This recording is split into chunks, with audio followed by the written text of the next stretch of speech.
Siapakah Ki Ageng Karanglo? Beliau adalah tokoh pada zaman Kerajaan Mataram Baru ketika Mataram sedang dalam proses pembentukannya. Memiliki nama Ki Ageng Ampuhan II atau lebih dikenal dengan nama Ki Ageng Karanglo. Beliau adalah seorang tokoh atau sesepuh masyarakat di Taji, Prambanan yang sangat disegani. Beliau dikenal sebagai sahabat dekat dari Ki Ageng Pamanahan yang mendampingi dan membantu terbentuknya Keraton Mataram Baru dan kemudian beribu kota di Kota Gede.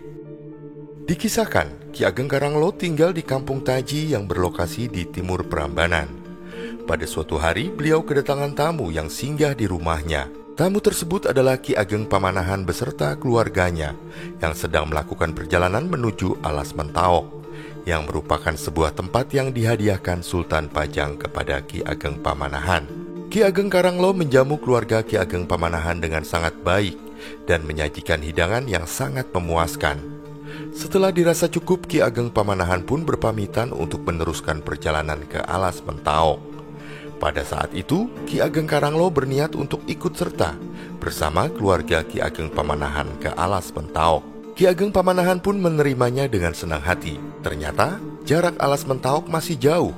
Ketika tiba di Sungai Opak, Ki Ageng Pamanahan yang sepertinya tersanjung dengan persahabatan dan hubungan kedekatan mereka, kemudian berjanji jika Ki Ageng Karanglo dan keturunannya akan turut merasakan kebahagiaan seperti yang beliau dan keluarganya dapatkan. Janji Ki Ageng Pamanahan tersebut disimpan dalam hatinya. Hingga kemudian Ki Ageng Pamanahan membuka Alas Mentaok dan menjadi kerajaan Mataram yang baru. Dari beberapa sumber, konon nama Mataram sendiri diambil dari kata Mentaok Arum, yang berarti Mentaok yang harum. Kata Mentaok Arum ini mengalami peluruhan menjadi Mentarum. Untuk memudahkan pengucapan, lama-kelamaan kata Mentarum berubah menjadi Mataram. Ki Ageng Pamanahan kemudian menyampaikan janjinya pada Ki Ageng Karanglo kepada putranya, yaitu Panembahan Senopati yang kemudian menjadi Raja Mataram Baru. Panembahan Senopati melaksanakan janji ayahnya. Kala itu, Ki Ageng Karanglo bertempat tinggal di Wioro, dusun yang berada di sekitar 1,5 km di timur laut Pasar Kota Gede. Putri Panembahan Senopati yaitu Ratu Pembayun dirawat dan amat disayang oleh Ki Ageng Karanglo. Ratu Pembayun tumbuh menjadi putri yang cantik. Ketika menginjak dewasa, Ratu Pembayun melaksanakan tugas dari ayahnya untuk menaklukkan hati dari Ki Ageng Mangir Wonoboyo, yang kala itu dianggap sebagai musuh bebuyutan dari Mataram Baru. Ratu Pembayun menyamar sebagai penari ledek, penari yang hidup di tengah masyarakat dan berkeliling dari satu desa ke desa lainnya. Akhirnya Ratu Pembayun dan Ki Ageng Mangir Wonoboyo bertemu. Keduanya saling jatuh cinta dan kemudian menikah. Dalam keadaan hamil, Ratu Pembayun diantar baik-baik oleh sang suami untuk menghadap Panembahan Senopati. Kisah yang banyak beredar kemudian hingga hari ini adalah, dalam sebuah pertemuan keluarga, Panembahan Senopati menjebak dan membunuh Ki Ageng Mangir, musuh sekaligus menantunya. Ketika hendak melakukan sungkem, kepala Ki Ageng Mangir dibenturkan ke Watu Gilang oleh Panembahan Senopati. Peristiwa dramatik ini terjadi di depan mata Ratu Pembayun yang sedang mengandung janin buah hatinya bersama Ki Ageng Mangir Wonoboyo. Demi memperkokoh sistem politik ekspansi Mataram, kebahagiaan Ratu Pembayun dan masa depan janin yang dikandungnya terpaksa harus dikesampingkan. Kematian Ki Ageng Mangir Wonoboyo membuat Ratu Pembayun sangat berduka. Melihat perkembangan keadaan putrinya, Panembahan Senopati tidak tega. Dan untuk sedikit mengobati kesedihan Ratu Pembayun, Panembahan Senopati lalu menikahkan putrinya dengan Ki Ageng Karanglo.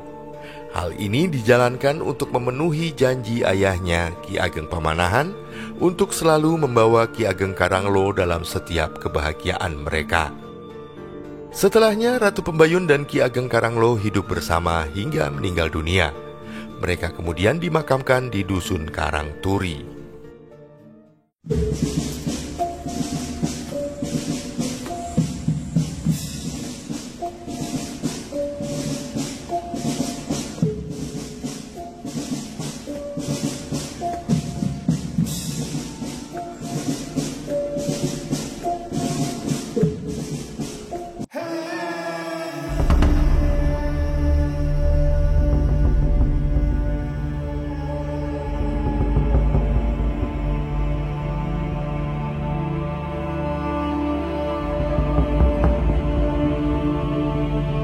Perjalanan siang hari di penghujung tahun 2023 ini, kuarahkan laju motorku menuju ke arah Dusun Karangturi yang berada sekitar 1 km di sebelah timur Pasar Kota Gede, tepatnya di sebelah luar Jalan Lingkar Timur atau Ring Road Timur Yogyakarta.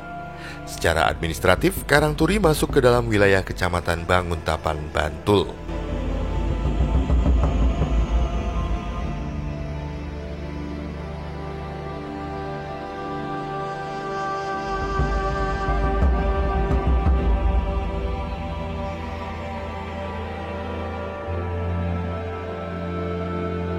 Nama Karangturi sendiri bisa jadi karena di tempat ini dahulu banyak tumbuh pohon turi.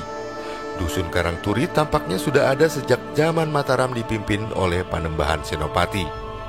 Dari keterikatan historisnya, Dusun Karangturi cukup penting karena di dusun inilah Ki Ageng Karanglo dan Ratu Pembayun dimakamkan.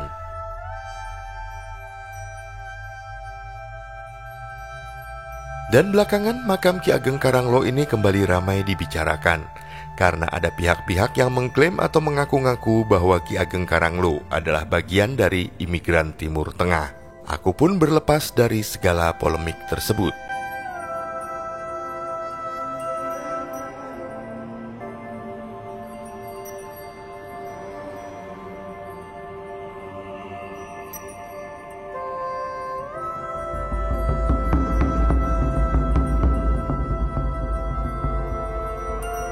Dan kembali ke hal yang berkaitan dengan sejarah.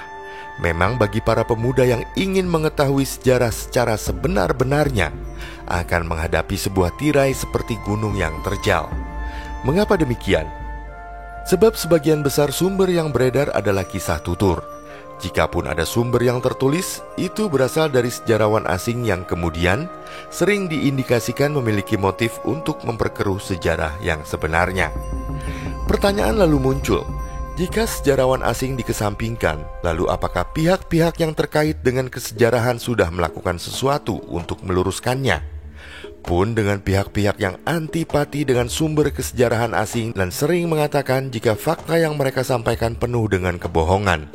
Lalu sudah sejauh mana upaya anak bangsa untuk mencari nilai kesejarahan yang benar? Tentunya dengan metodologi yang diakui secara keilmuan, bukan dengan metodologi katanya dan katanya. Terus terang, ini adalah keprihatinan yang terus melandaku.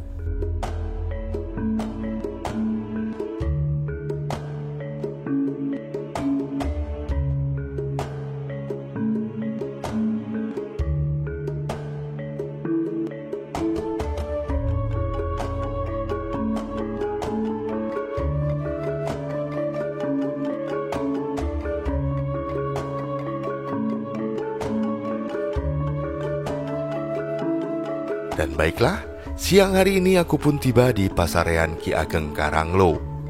Tak terlihat keramaian yang berarti di bangunan yang tersembunyi di balik sebuah gang di dekat sebuah pasar. Hanya ada beberapa keluarga yang kabarnya datang dari luar kota untuk menjenguk para leluhurnya. Dan area komplek pemakaman ini memang merupakan area pemakaman keluarga, utamanya yang masih berkaitan dengan Keraton Ngayogyakarta dan juga Surakarta.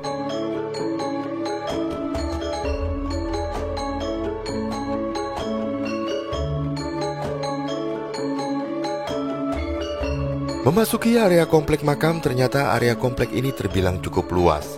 Langsung terlihat bangunan yang mencolok berada lurus dengan pintu masuk area makam.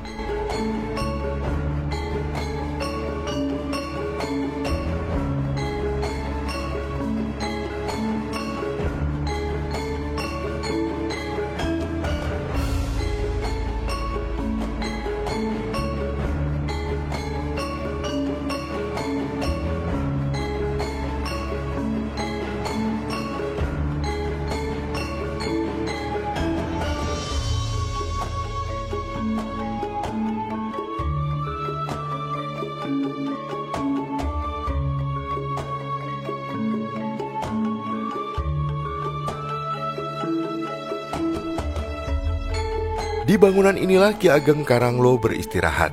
Sejenak aku pun berdiam mengaturkan rasa hormat pada beliau dan seluruh keluarganya.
Dan setelah beberapa saat berada di makam Ki Ageng Karanglo, aku menuju ke bagian utara makam yang terdapat makam dari Nyai Ratu Pembayun. Terlihat area makam yang dikelilingi lis pagar besi. Suasananya sangat tenang dan nyaman meski di tengah cuaca yang sangat terik sekali.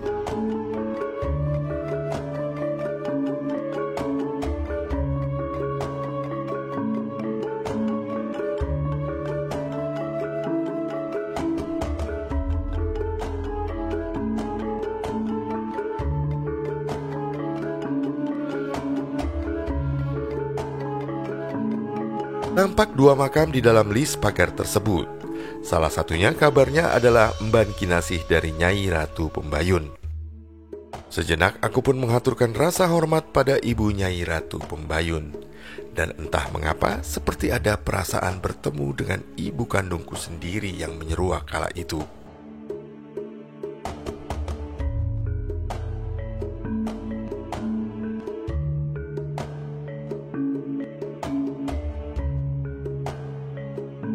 Setelah beberapa saat, aku pun undur diri dan berpamitan pada ibu Nyai Ratu Pembayun dan juga Ki Ageng Karanglo, berharap segala kebaikan tercurah pada beliau semua. Terima kasih pada Sang Maha Gusti untuk perjumpaan-perjumpaan yang penuh lika-liku ini.